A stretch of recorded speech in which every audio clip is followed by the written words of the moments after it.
Let me explain. Can you see the screen now?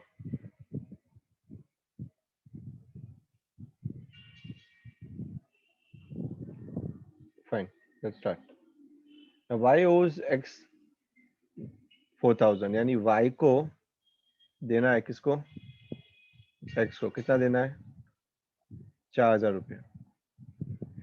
तो जो 4000 रुपये देना है, तो इसीलिए x ने क्या किया होगा? बिल लिखा होगा, राइट? y से एक्सेप्ट करवाया होगा थप्पा मरवा के, राइट?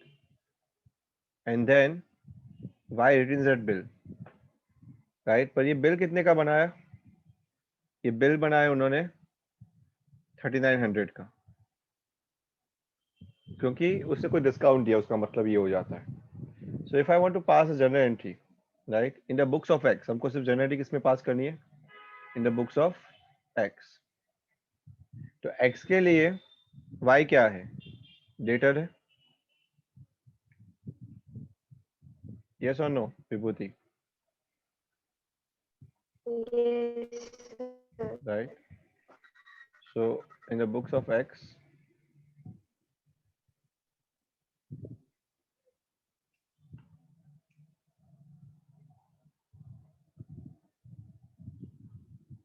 हम लिखते हैं फर्स्ट जर्नल एंट्री क्या आएगी? इट इज बिल्स रिसीवेबल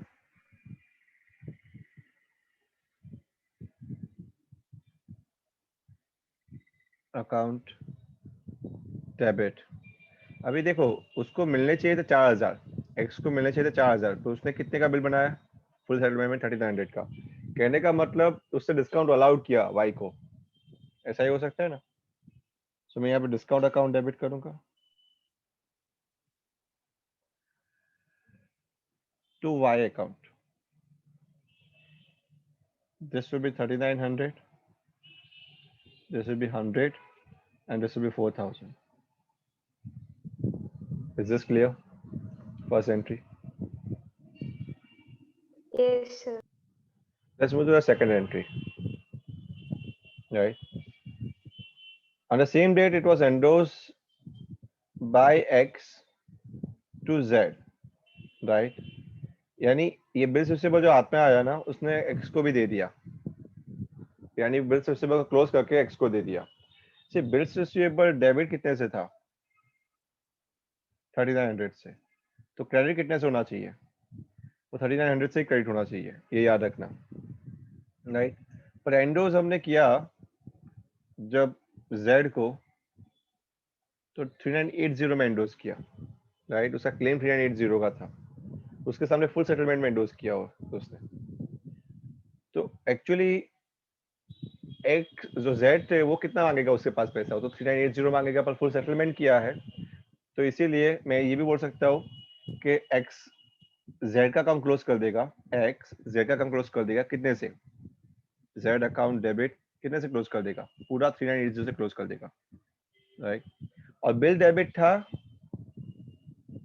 3900 से, तो क्रेडिट भी होगा 3900 से.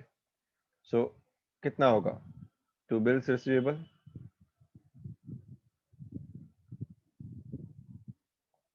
3900 ही होगा. अभी जो ये 80 रुपीज आए, वो डिस्काउंट रिसीव्ड है. क्या है वो? क्यों? क्योंकि उसको देना बनता था कितना? कितना देना वो बनता था उसको? 3980, पर दिया कितना था? 3900 का ही बिल दिया ना उसने. तो ये समझ में आ रहा है? Yes, sir. लॉजिक क्लियर हो रहा है आपको? लॉजिक भी क्लियर हो जाना चाहिए दिमाग में कि मैंने ऐसा क्यों किया. या कोई भी लॉजिक क्लियर नहीं हो रहा तो आप मुझे पूछ सकते हो वापस. Now the third entry, that is entry of dishonour.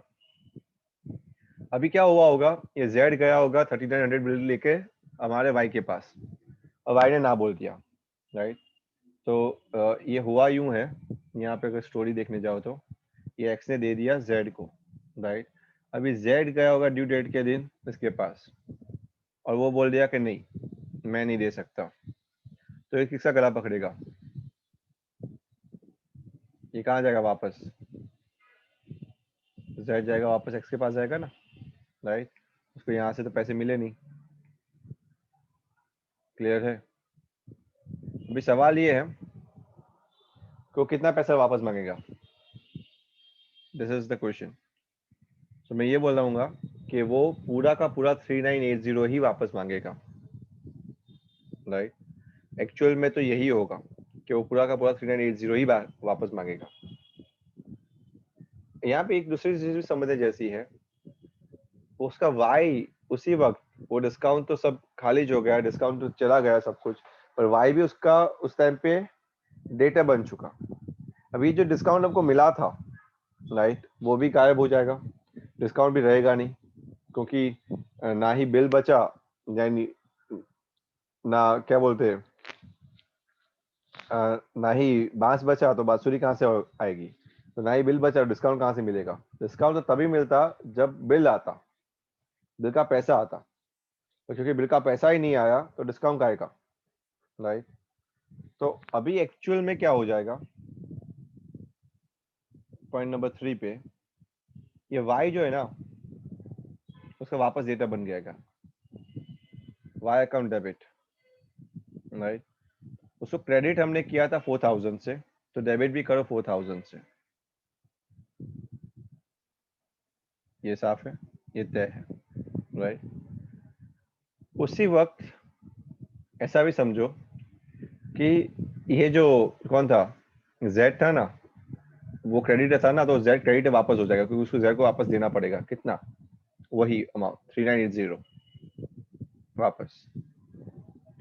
Y का डिस्काउंट रिटर्न बैक होगा, जेड का डिस्काउंट भी रिटर्न बैक होगा। वाई से हमने डिस्काउंट दिया था उसको 100 रुपए का, 100 रुपए का डिस्काउंट दिया था ना, डेबिट किया था ना, हम क्रेडिट करेंगे यहाँ पे टू डिस्काउंट अकाउंट 100 रुपए से, राइट। ये कौन सा डिस्काउंट है, ये वाई वाला डिस्काउंट है, मैं इसको अलग से हाईलाइट कर रहा हूँ। ये जो डेबिट किया था ना 100 रुपए वाला, ये वो वाला डिस्काउंट है, राइट। और यही इसको हम क्रेडिट कर रहे हैं। मैं इसको बाद में जूम आउट करके दिखाता हूँ आपको, राइट। और इसी वक्त ये जो जेड वाला डिस्काउंट जो रिसीव किया था ना, वो भी रिटर्न बैक जाएगा ना, कि वो भी डिस्काउंट तो हमको मिला तो है ही नहीं, राइट, क्योंकि बांसी नहीं है तो बांसुरी कहाँ से है। तो यहाँ पे हम लिखेंगे डिस्काउंट रिसीव्ड अकाउंट 80 डेबिट, नहीं, इसको मैं ग्रीन में हाईलाइट कर देता हूँ तो आपको समझ में आ जाएगा कि अलग डिस्काउंट है।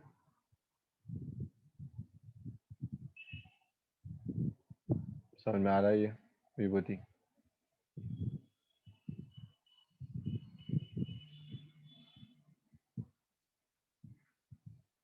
यस और नो? सर हमने ये डिस्काउंट अलाउड क्रेडिट क्यों किया?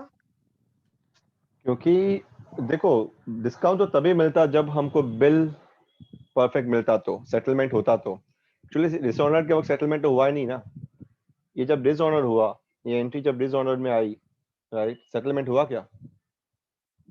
नहीं हुआ ना सेटलमेंट। तो सेटलमेंट तो ये वक्त हो रहा था कि अगर पैसा मिल जाता तो सेटलमेंट हो जाता, पर क्योंकि लास्ट मोमेंट पे वो मुकर गया तो सेटलमेंट सब बदल गया। हमने डिस्काउंट किस हिसाब से माना था विभूति? बिल आता तो डिस्काउंट आता ना, ये 100 रुपए का। यस सर, पर सर अब तो बिल ही डिसऑनर हो गया ना, तो डिस्काउंट की एंट्री क्यों? तो रिवर्स मारी ना मैंने, डेबिट को क्रेडिट किया और इसकी एंट्री क्रेडिट को डेबिट की, रिवर्स मारी ना।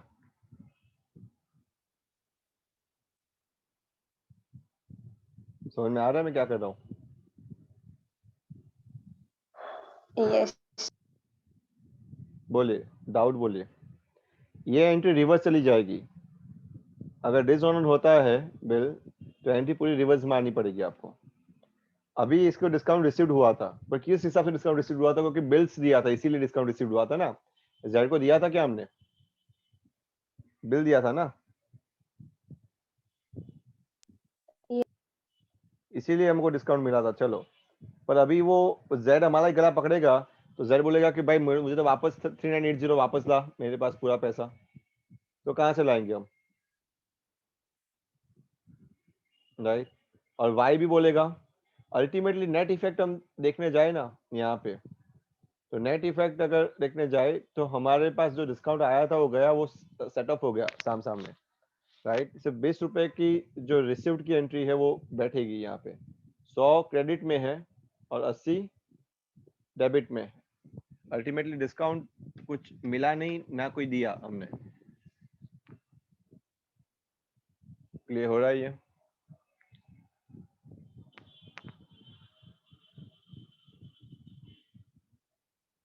यस और no? Yes, sir. Tell me if any doubts in this.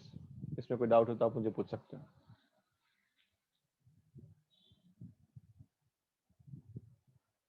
Right, reverse, दोनों एंट्री रिवर्स जाएगी। विभूति क्लियर है? Yes sir. सर मतलब ये डिस्काउंट की एंट्री क्लोज करने के लिए हमने बाद में रिवर्स की। हम क्लोज तो वाई को कर रहे हो, वाई को वापस रेज कर रहे हैं। यहाँ पे वाई क्लोज हो चुका था, देखो बेटा, एक्चुअली ये वाई का फंडा है, डिस्काउंट तो बाद में आता है। मेनली वाई का 4000 को हमने क्लोज कर दिया था, पर क्योंकि बिल नहीं आया तो वाई डेटा बन गया हमारा वापस, तो वाई को हमने खड़ा किया वापस। बेसिकली देखो यहाँ पे वाई को हमने खड़ा कर दिया थर्ड एंट्री में, डेटा बना दिया ना वापस। ये समझ में आ रहा है पहले? Yes yes sir. तो इसीलिए उसका उसके साथ जुड़ा हुआ जो डिस्काउंट भी था वो भी रिवर्स जाएगा, इसलिए हमको उसको रिवर्स मारा। समझ में आ रहा है वो? Yes sir. अभी वैसे ही अगर आप देखने जाओ तो जेड को भी क्लोज किया था हमने, जेड हमारा क्रेडिटर था, उसको हमने क्लोज कर दिया था पहले ही। पर देखो यहाँ पे देखो थर्ड एंट्री में हमने रिवर्स मार दिया है, जेड को क्रेडिटर बना दिया है, क्योंकि हमको जेड को पेमेंट देना पड़ेगा अभी 3980 से ही। क्योंकि वो तो जेड को तो वही बोलेगा ना कि भाई आपको तो इसीलिए मैंने दिया था कि आपने जल्दी पेमेंट कर दिया था, 80 रुपए का डिस्काउंट दिया था, अभी आप तो वो भी डिसऑनर हो गया, तो आप तो मुझे पूरा पैसा ही दो। वो थोड़ी मानेगा। एक सिंपल सी बात बताता हूँ विभूति, अगर विनीत आपको बोले कि मैं आपको 4000 रुपए दूंगा, राइट, यानी उनको देने का ही होता है, विनीत को आपको देना ही है, और आप मान लेते हो, पर आप विनीत बोल रहा है कि मेरे पास अभी तो 3900 है, मैं आपको दे देता हूँ, सेटलमेंट में चल जाएगा। तो आप सोचोगे चलो 100 रुपए कम आए तो कम, मिल तो रहा है जल्दी, तो आप ले तो लोगे। पर क्या हुआ उसमें ही आपको, आपकी जो नोट है वो नोट जो दे रहा है उसमें नकली नोट निकली, तो क्या करोगे आप विभूति? क्या करोगे? वो क्या के बोलोगे? पास जाऊंगी। वापस जाओगे, रिटर्न करोगे, क्या बोलोगे? अभी मुझे पूरे तू 4000 रुपए दे, बोलोगे कि नहीं? Yes sir. या वो बोले कि 3900 चल जाएगा मुझे, नहीं सर।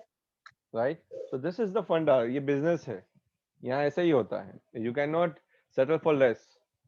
अगर वो उसी वक्त का डिस्काउंट था, अगर वो डिस्काउंट तभी वजूद में आता कि जब बिल बिल सब प्रॉपर होता, मैच्योरिटी पे ऑनर हो जाता, पर ऑनर नहीं हुआ, भाई ने डिसऑनर्ड किया, इसीलिए वापस स्टोरी वापस स्टार्ट होगी। क्लियर हो रहा है ये? Yes sir. Okay, anything else बेटा? Yes sir. Sir can you explain 17th question? 17th question, fine, let me see the 17th question. Okay. On 1st March 2018, R accepted the bill of exchange of rupees 20,000 and from S, payable 3 months after date in full settlement of his dues. On the same day, as endorsed the bill of exchange to T together with a check of 5,000 in settlement of his debt later. On 2nd March 2018, T discounted the same bill of exchange at a 6% per annum with his bankers. And on maturity, bills dishonored. समझते, story को समझते पहले। Story को समझे, बाद में entry आ जाएगी। तो इस स्टोरी को समझाने के लिए मैं ले जाता हूँ व्हाइट बोर्ड पे ही, अच्छे से स्टोरी समझ पाओगे आप।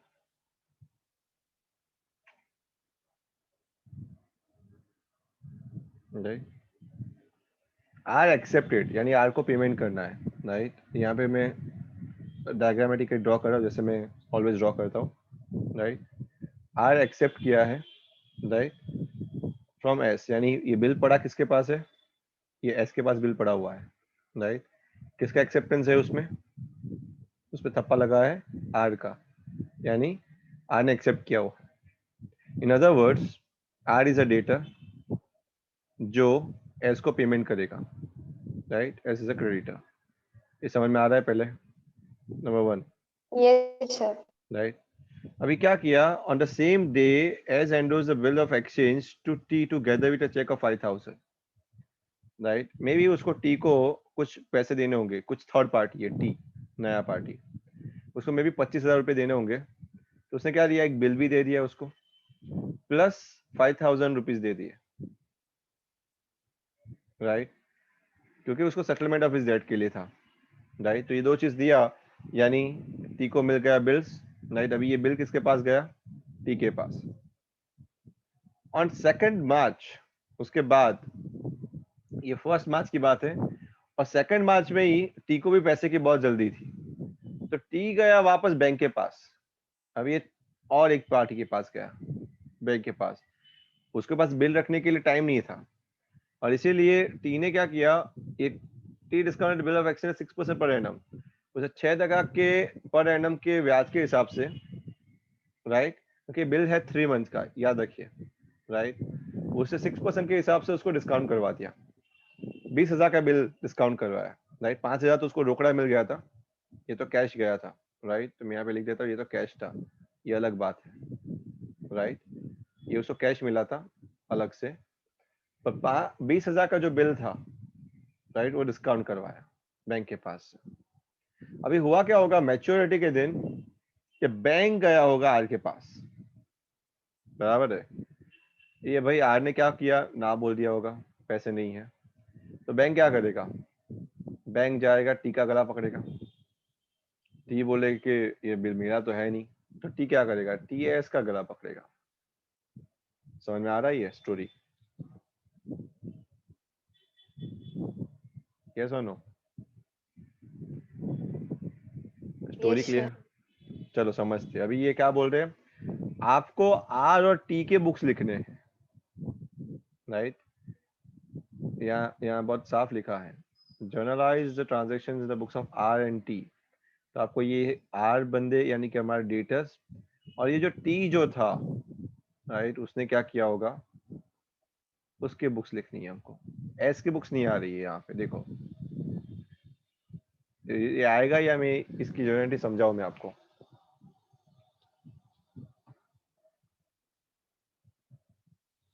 हाँ बोलो, समझाओ मैं आपको। Yes sir. Let's understand the journal entry of R first. Right, R तो डेटर है, तो डेटर के बुक्स पे। राइट, तो पहले हम लिखते हैं in the books of R. पहली एंट्री क्या आएगी, ये बंदा वो है जिसने कुछ परचेज किया होगा। राइट, तो क्योंकि एक्सेप्टेंस से स्टार्ट हो रहा है, जैसा आपने मुझे पूछा था आज कि बिल एक्सेप्टेंस से ही क्वेश्चन स्टार्ट हो रहा है, तो डेफिनेटली हम सीधा बिल से ही स्टार्ट कर सकते हैं। राइट, इसकी जर्नल एंट्री को। तो पहली जर्नल एंट्री क्या आएगी, उनके लिए एस कौन था, उसके लिए एस था क्रेडिटर, तो उसको डेटर डेबिट करके क्लोज करो। तो यहाँ पे वो एंट्री पास करेगा S account to bills payable account.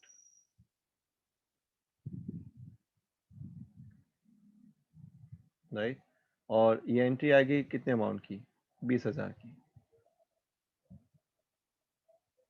Right, this is the first entry in the books of are.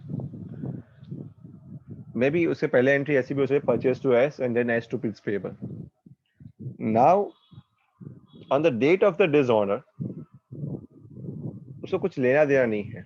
Right, उसके लिए तो एस वापस क्रेडिटर बन जाएगा और बिल्स पेबल क्लोज हो जाएगा, तो यही एंट्री रिवर्स होगी उसके बुक्स में। तो bills payable account to S account, that's it, इसकी एंट्री खत्म। और ये कब होगा? ये मैच्योरिटी के डेट होगा। 29 जैसा लग रहा है, ये मैच्योरिटी के दिन होगा। समझ में आ रहा है? यानी यहाँ पे डेट दी है तो डेट लिखने जाते हैं हम, 1 मार्च की ये डेट है, तो ये जो हो रहा है, मैं यहाँ पे डेट लिख ही देता हूँ तो आपको समझ में आ जाएगा। यहाँ पे डेट लिख देनी चाहिए मुझे, ऐसे 1 2 नहीं लिखना चाहिए। ये हो रहा है 1 मार्च 18 को, मार्च से अप्रैल, अप्रैल से मई, मई से जून, राइट। उसकी मैच्योरिटी आएगी मे बी जून में, राइट, 3 मंथ्स। और उसमें भी अगर आप मैच्योरिटी की डेट निकालना चाहते हो तो 3 डेज ऑफ ग्रेस, तो 4 जून। तो 4 जून 18 को ये एंट्री आएगी डिसऑनर की। This is the entry of, यहाँ पे लिख सकते हो, बीइंग बिल्स डिसऑनर। ये क्लियर है आर की बुक्स? यस और नो? यस राइट, क्योंकि देखो आर ये एस को ही बोलेगा, क्योंकि उसकी लायबिलिटी एस से ही बनती थी और किसी से लायबिलिटी बनती थी। तो बैंक तो टी का गला पकड़ेगा और टी एस का गला पकड़ेगा। अल्टीमेटली आर को तो देना है एस को ही अल्टीमेटली, इसलिए मैंने एस को वापस क्रेडिटर बना दिया यहाँ पे। चलिए बुक्स में बात करते हैं टी की बुक्स का। अभी टी ने किया क्या है? टी को मे बी, सॉरी, उसने बिल्स लिया है एस से, तो कहीं ना कहीं टी को पैसा लेना होगा इससे, और वो पैसा नहीं दे पाया, इसलिए उसने बिल दिया तो उन्हें एक्सेप्ट कर दिया। पर टी को उसके साथ क्या मिला था जब उसने बिल एक्सेप्ट किया ना? उसके साथ, याद देखो जरा, उसके साथ उसको और एक 5,000 का कैश भी मिला था, राइट, ये याद करो। उसको 2 चीज मिली, एक तो बिल भी मिला और कैश भी मिला, राइट। तो एक्चुअली अगर इन द बुक्स ऑफ टी देखने जाए तो उसका एंट्री क्या आएगी, राइट। और मे बी उसके लिए एस क्या होगा? उसके लिए एस क्या होगा? डेटर। यस, एक्स डेटर होगा उसके लिए। Now this is important, right, इसलिए एस को क्लोज करने के लिए उसको क्रेडिट करना पड़ेगा, राइट, डेटा को क्लोज करने के लिए। तो यहाँ पे मैं लिखता हूँ इन द बुक्स ऑफ टी। उससे पहली एंट्री क्या आएगी? और वो पहली एंट्री यहाँ पे हमारे सम में जो दिया है उस हिसाब से अगर हम देखने जाए तो 1 मार्च को ये हुआ, और 1 मार्च को ही उसने एंडोर्स कर दिया है, तो ये 1 मार्च की एंट्री है। 1/3/18 को उसको कैश मिला, कैश अकाउंट डेबिट टी को। उसको बिल रिसीवेबल मिला, राइट, तो बिल्स ऑफ एक्सचेंज मिला, राइट। तो सर हाँ बेटा, सर चेक मिला। चेक बोला है या कैश बोला है? चेक। माय मिस्टेक, तो बैंक से आएगा पैसा, sorry, bank account debit, right. To S को क्लोज कर देंगे, टू एस अकाउंट। तो एक्चुअली बैंक अकाउंट आया 5,000 से, बिल्स रिसीवेबल आया 20,000 से, और ये आया 25,000 से, राइट, एस क्लोज। अभी इसने डिस्काउंट किया 2 मार्च को जाके, राइट। डिस्काउंट क्या करवाया? उसे डिस्काउंट ये करवाया कि वो बैंक में गया और उसने पूरा का 20,000 का बिल डिस्काउंट करवा दिया। अभी देखो ये ब्याज कितना है? 6% का ब्याज है, डिस्काउंट एट 6% पर एनम, पूरे साल का 6%, राइट। तो ऐसा मैं लिख सकता हूँ 20,000 का बिल, एक कैलकुलेशन कर रहा हूँ, इंटू 6% का ब्याज, 6/100 इंटू 3 महीने के लिए 3/12, राइट। 3 1 जा 3 4 जा 0 0 कट, 4 1 जा 4 5 जा 50 जा, तो 50 इंटू 6 कितना होता है? 300। 300 रुपए से डिस्काउंट करवाया, कहने का मतलब ये क्लियर है, राइट। तो एंट्री क्या आएगी? उसको पैसे कितने मिले होंगे? दूसरे दिन वो बैंक में गया होगा तो बैंक अकाउंट 300 रुपये काट के देगी उसको, यानी कितने मिलेंगे? 19,700। डिस्काउंट अकाउंट, डिस्काउंट अलाउड किया उसने 300 टू बिल्स रिसीवेबल 20,000। ये क्लियर है?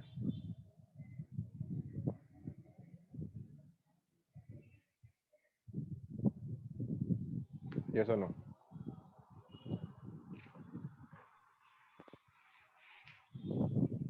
ये क्लियर हो रहा है? Yes sir. The next, the last entry, dishonoured होते वक्त बैंक उसके पास आएगा तो बैंक लायबिलिटी बन जाएगी, पर अभी लायबिलिटी ये कुछ 19,700 की नहीं रहेगी, अभी ये लायबिलिटी 20,000 की पूरी हो जाएगी, पूरा का पूरा पैसा देना पड़ेगा बैंक को। और ये गला किस्सा पकड़ेगा एस का। तो डिसऑनर कब हुआ? डिसऑनर हुआ 4th of जून को, तो यहाँ पे डेट आएगी 4th जून 18 की। तो अभी उसके लिए डेटर कौन हो गया? उससे किससे पैसा लेना है? एस से। तो यहाँ पे एस अकाउंट को डेबिट किया जाएगा और उसको किसको वापस करना है? बैंक को। तो बैंक अकाउंट को क्रेडिट किया जाएगा। This is entry of dishonour, right? तो 20,000 रुपए से उसको लेना है और 20,000 देना है बैंक को। समझ में आ रहा है? This is the dishonour. क्योंकि देखो बिल जैसे तो क्लोज हो चुका है अगर हम ध्यान से देखने जाए तो, राइट? 20,000 से जितना बिल्स था वो 20,000 से क्लोज हो चुका है, उसके तो कोई लेना देना बचा ही नहीं है।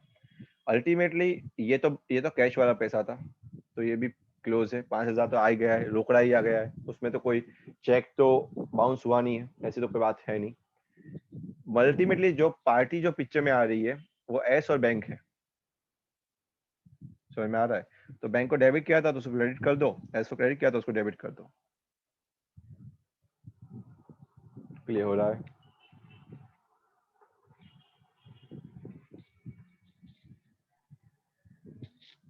यस और नो? Yes sir. समझ में आ रहा है सबको? Yes, sir. Yes, sir. It's complicated, you say that it is not complicated, ऐसा नहीं है, इट्स थोड़ा कॉम्प्लिकेटेड, बट आपको जैसे मैं जैसे डायग्राम बनाता हूँ ऐसा आप डायग्राम बना सकते हो और अपने अंडरस्टैंडिंग के लिए और समझ सकते हो उसको, राइट? समझोगे तो ही उसका सॉल्यूशन निकलेगा, राइट? सो समझने की कोशिश करो। Fine, let's move ahead, and those who are not asking the doubts, I am just requesting again to you, ask me the doubts, then only you will understand, otherwise you won't understand anything. So जितना आप पूछोगे उतना ही अच्छा रहेगा आपके लिए, मेरे लिए नहीं, आपके लिए। चलिए मुझे तो अभी मूव करते हैं। अभी विभूति और कोई डाउट बेटा? No sir. Fine, let's move ahead with our noting charges. Now today I want to make you understand about the noting charges. जब भी बिल डिसऑनर होता है, राइट, याद रखो कि इसका नोटिफिकेशन नोटरी को करना पड़ता है। नोटरी कौन होते हैं? आप कभी ये गए यहाँ पे बहुमाली मकान पे या फिर कोई भी काम करवाने के लिए, वकील का काम करवाने के लिए, तो वहाँ पे नोटरीज बैठते हैं, राइट? टेबल, कुर्सी और एक छत लेके। अगर आपने नहीं देखा हो तो जॉली एलएलबी अगर मूवी देखा हो तो उसमें भी आपको दिखेगा ये, राइट? तो उसमें नोटरी होते हैं। नोटरी यानी टेबल, कुर्सी, छत लेके बैठे, टाइप राइटर लेके बैठे और टाइप करते हैं कुछ, राइट? आपको जो चाहिए, और उस पर थप्पा लगवाते हैं। तो ये नोटरी क्यों करवाना पड़ता है? अगर कोई पार्टी बराबर पैसे नहीं देती है तो उसका नाम मार्केट में थोड़ा बदनाम होना चाहिए, राइट? थोड़ा खराब होना चाहिए, उसके नोटिंग चार्जेस लगते हैं, क्योंकि लोगों को भी पता चले ना कि ये पार्टी ने गलत किया है किसी के साथ। भले वो बाद में दे देगा तो उसको पहले 3 महीने पहले देना ही नहीं चाहिए था ऐसे, राइट? तो वैसी फी जो होती है उसकी नोटरी की फी होती है, राइट? वो ऐसे मुफ्त में नहीं करवाते, वो नोटरी की कुछ फी होती है जिसको हम नोटिंग चार्जेस बोलते हैं। अभी ये फी ज्यादा भी हो सकती है, कम भी हो सकती है, राइट? काफी टाइम ज्यादा पैसा मांगती है, काफी टाइम कम मांगते हैं। सो जितना भी हो, 100, 200, 300 जो भी पैसा हो, वो नोटिंग चार्जेस भेजना पड़ता है। अभी ये कौन भरेगा, ये इंपॉर्टेंट है। मैं ये बता दूं पहली बात, पार्टी कौन सी उठी, यानी जो पैसे देना चाहता था अगर उसने पैसे नहीं दिए हैं। फॉर एग्जांपल अगर दो पार्टी है X and Y, right, Y को एक्स से अगर पैसा लेना था, वाई ने कुछ गुड सोल्ड किया था और एक्स को उसको पैसा पेमेंट करना था वाई को, राइट। तो अगर एक्स पेमेंट नहीं कर पाया तो लायबिलिटी किसकी बनेगी, एक्स की या वाई की? और नोटिंग चार्जेस कौन भरेगा, एक्स भरेगा या वाई भरेगा? आइडियली आदर्श बात से बोलो आप, क्या लगता है आपको?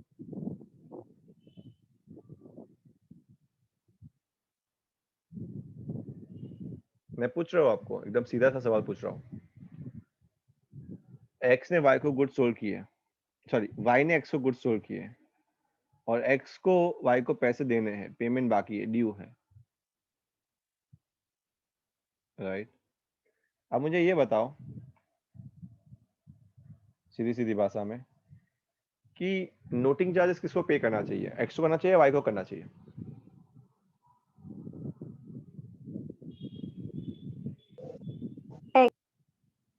एक्स को। गलती किसकी है, क्योंकि पेमेंट उसने नहीं किया ना, गलती एक्स की है क्योंकि उसने पेमेंट नहीं किया। तो डेफिनेटली नोटिंग चार्जेस भी किसके सर पे आने चाहिए? जैसे यश और यशेश, राइट, मेरी दो पार्टी है, राइट, और यशेश बोलेगा कि मैं पेमेंट कर दूंगा यश को, राइट, आफ्टर 3 मंथ्स के बाद यश जाता है यशेश के पास, यशेश बोलता है कि भाई मेरे पास पैसे नहीं है। तो कौन सही कौन था यहाँ पे और गलत कौन था? गलत किसने किया, यश ने किया, यशेश ने किया?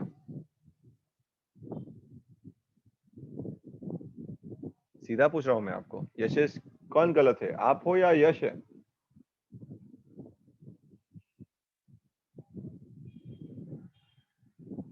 यशेश जी आप सुन रहे हो?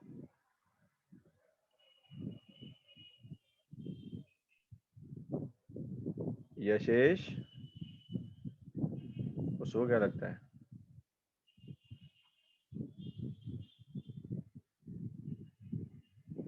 कैमरा ओपन कीजिए जरा, मैं भी देखूं आप लोगों को कर क्या रहे हो आप लोग।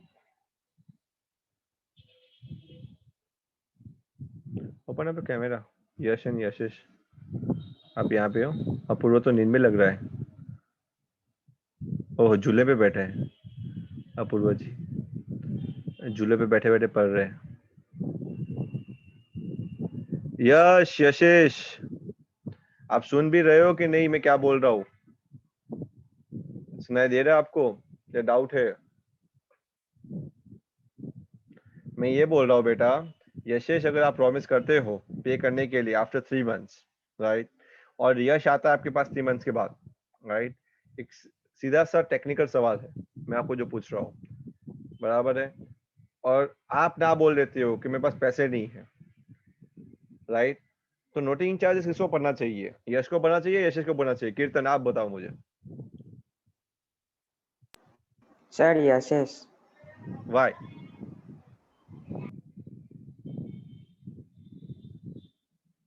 Y? Because Yashish has promised to pay and he has not paid it. इसमें यश की कोई गलती नहीं है, right?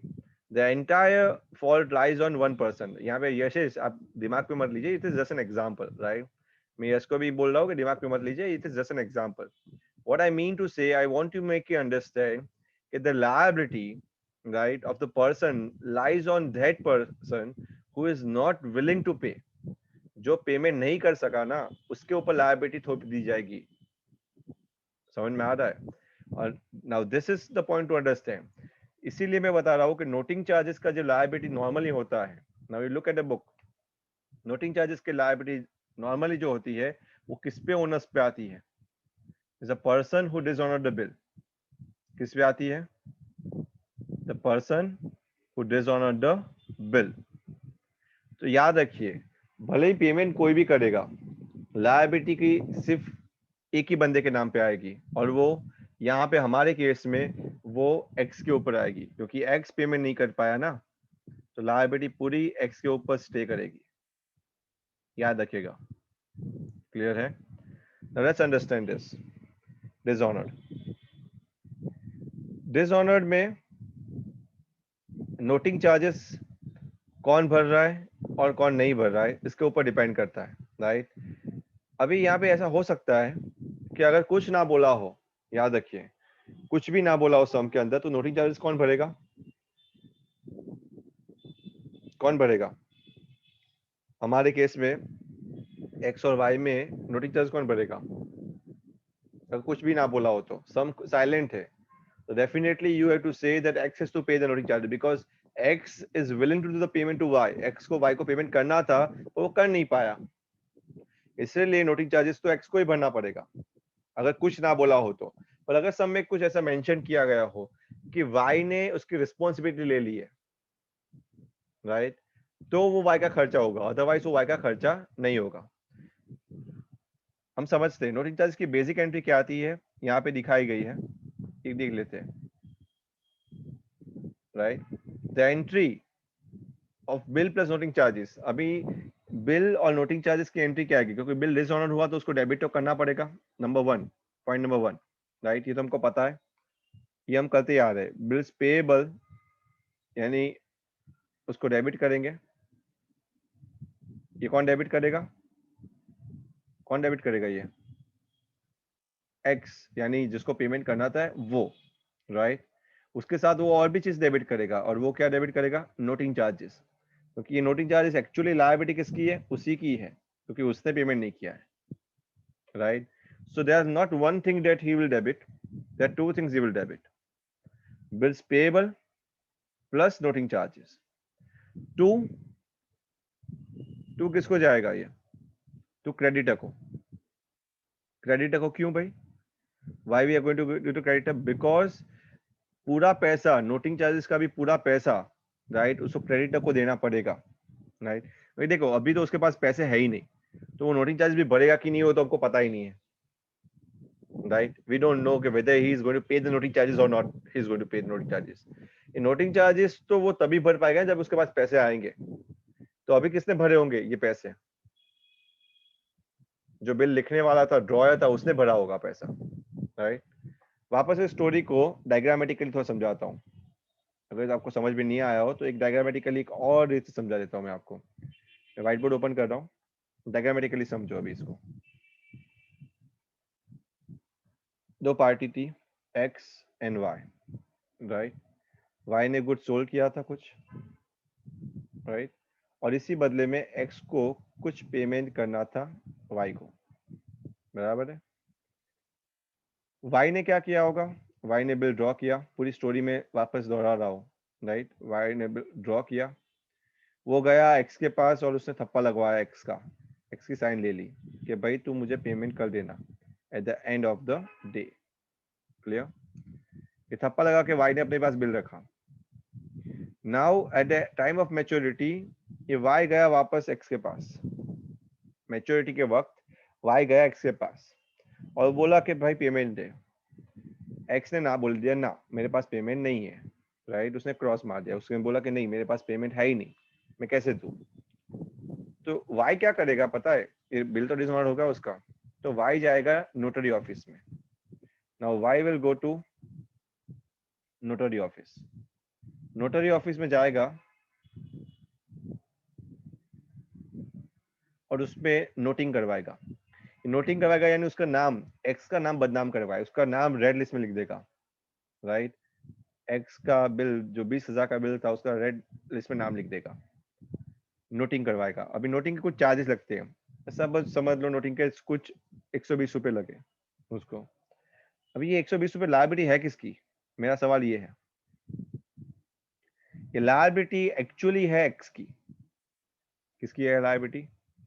क्योंकि पेमेंट उसने पे नहीं किया, इसलिए लायबिलिटी है एक्स की। और अभी कौन जा रहा है नोटरी में? वाई जा रहा है ना, राइट। तो पेमेंट कौन करेगा? पेमेंट वाई कर रहा है, और यही चीज आपको समझने की है। यहाँ पे पेमेंट कोई और कर रहा है और लायबिलिटी किसी और की है, राइट। समझते इसकी एंट्रीज को, क्या एंट्रीज आएगी दोनों के बुक्स में और कैसे एंट्रीज आएगी।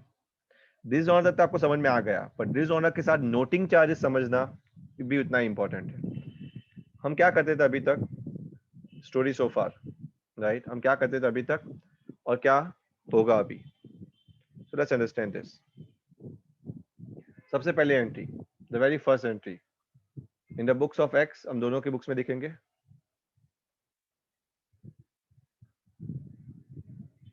And the second is the books of Y. Right, दोनों के बुक्स में कैसे एंट्री आएगी हम उसको समझेंगे. Right, let's understand in the books of X क्या होगा and then we understand in the books of Y क्या होगा. So in the books of X सबसे पहले एंट्री क्या आएगी? What is the first entry? सबसे पहले एंट्री आएगी y टू सेल्स. राइट, सबसे पहले एंट्री हम लिखेंगे y account to sales account. Next entry क्या आएगी? बिल्स रिसीवेबल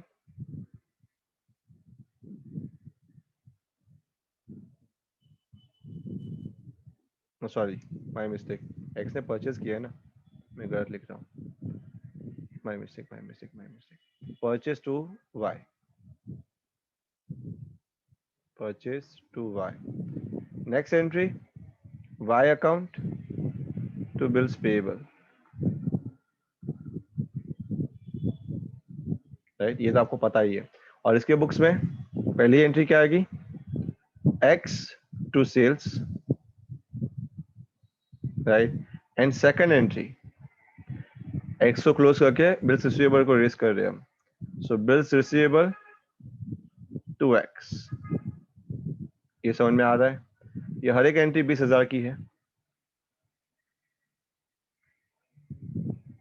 राइट, तो यहाँ पे मैं लिख देता हूँ 20,000. सिर्फ रफ में लिख रहा हूँ मैं.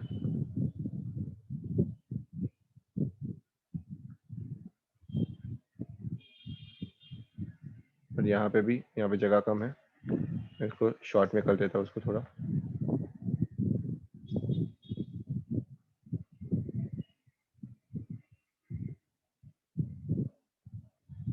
फाइन. नाउ डिसऑनर्ड वर्क, जब नोटिंग चार्जेस आते हैं तो नोटिंग चार्जेस लायबिलिटी है एक्स की. मैं वापस बोल रहा हूँ, लायबिलिटी के है एक्स की, पर पे कर रहा है कौन? पे कर रहा है वाई. राइट, तो अगर एक्स की लायबिलिटी है तो एंट्री कैसे आएगी? तो जब डिसऑनर होता है तो नॉर्मल एंट्री तो हमको पता ही है. तीसरी वाली नॉर्मल एंट्री तो हमको पता ही है. नॉर्मल एंट्री क्या होती है? बिल्स पेएबल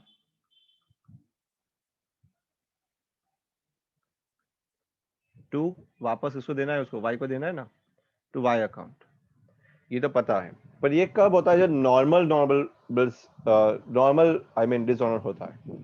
अगर एबनॉर्मल डिसऑनर होने का मतलब नोटिंग चार्जेस के साथ अगर डिसऑनर हुआ तो क्या होगा? तो नोटिंग चार्जेस भी किसका खर्चा बन जाएगा पता है? ये एक्स्ट्रा बन जाएगा. यानी एक्स को नोटिंग चार्जेस को डेबिट करना पड़ेगा. ये समझ में आ रहा है? यस और नो? नहीं आ रहा तो प्लीज पूछो. नोटिंग चार्जेस किसका चार्ज बन जाएगा? ये एक्स. ये पे नहीं कर रहा है, ये खर्चा है इसका.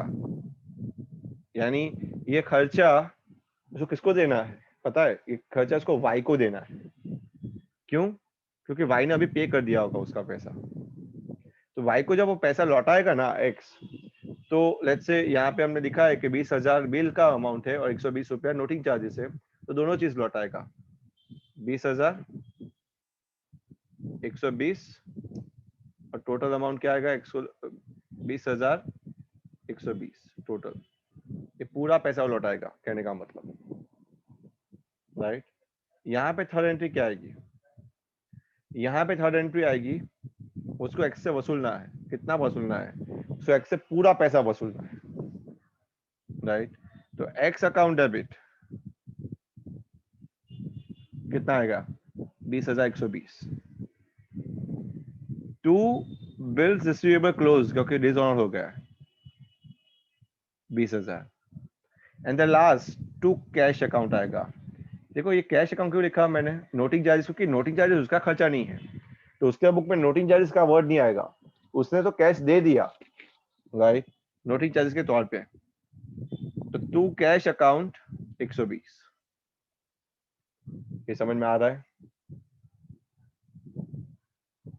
It means the payment is done by Y, the liability is resting on X. ये क्लियर हो रहा है सबको? Yes, sir. Right? So this is Yes. the funda of noting charges. ये noting charges का फंडा है. बाकी सब एंट्री सेम है डिसऑनर तक, राइट? पर डिसऑनर के बाद ये नोटिंग चार्जेस जब आता है, ये उसका फंडामेंटल है. क्लियर हो रहा है सबको अभी? बोलिए. Yes, sir. So now there are a lot of sums, that is dishonor के sums है, but they are with the noting charges. So what you need to do is, और बहुत सारे sums है, तो कल हम क्या करेंगे? कल से हम इकोनॉमिक्स की तरफ जाएंगे. साथों साथ अगर आपके डाउट्स है तो डाउट्स भी अकाउंट्स में मैं क्लियर करता जाऊंगा. पर बहुत सारे सम्स है जो नोटिंग चार्जेस और डिसऑनर दोनों साथ में मिलके हैं. अगर आपको कुछ समझ में नहीं आता है, then I am going to help you. So again I am going to give you 4 sums today, right? And that 4 sums you have to do at home. These are the sums of dishonor only, but with noting charges. उसके साथ noting charges भी आएगा, right? तो मैं आपसे practical problems share कर रहा हूँ. आपने 12 तक कर दिया है. आज आपको घर पे क्या करना है? 12, 13 हो गया है. आज आपको घर पे 14, 15, 16 और 18 सम करना है. 14, 15, 16 और 18. क्लियर है?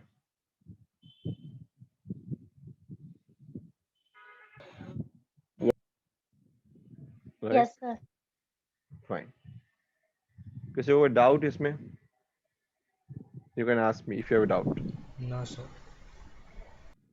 राइट? ये सब में अगर आप देखोगे बेटा, तो हर एक में नोटिंग चार्जेस है, राइट? यहाँ पे भी नोटिंग चार्जेस है, 50 रुपीज नोटिंग चार्जेस दिया है. यहाँ पे भी 10 रुपए नोटिंग चार्जेस दिया है, राइट? यहाँ पे नोटिंग चार्जेस, राइट? तो नोटिंग चार्जेस का ये फंडा समझ लो और करो. अगर आपको समझ में नहीं आता है तो एक इलस्ट्रेशन देख लो. मैं ये इलस्ट्रेशन भी बता देता हूँ आपको कि कौन सा इलस्ट्रेशन आपको रिफर करना है, उसके बाद करना एक बार, तो थोड़ा और पक्का हो जाए आपका, right? Dishonour of the bill के अंदर you just move to this. या थोड़ा पेचीदा है पर ये करना, इलेक्शन 12 करना, राइट? 518 पेज पे दिया गया है. कर पाओगे ये? एक बार ट्राई करना. और वहां पे दिया गया है नोटिंग चार्जेस कैसे. देखो यहाँ पे नोटिंग चार्जेस कैसे है. और जैसे मैंने बताया ना कि इन बुक्स ऑफ बी के अंदर जिसको देना है उसमें नोटिंग चार्जेस डेबिट होगा, राइट? और ए के अंदर सिर्फ कैश आएगा 100 रुपए का, राइट? वो सिमिलर टाइप ऑफ थिंग है जो मैंने आपको बताई अभी, पर ये एंडोर्समेंट के साथ है, यानी थोड़ा समझ में आएगा आपको. क्लियर है ये?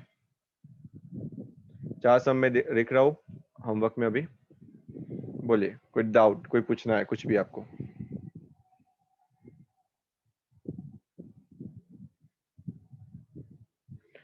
Fine. So from tomorrow onwards we start with economics, right? जो इकोनॉमिक्स हमारा बाकी है वो हम कवर करेंगे, right? And simultaneously you have to complete this work. Is that clear?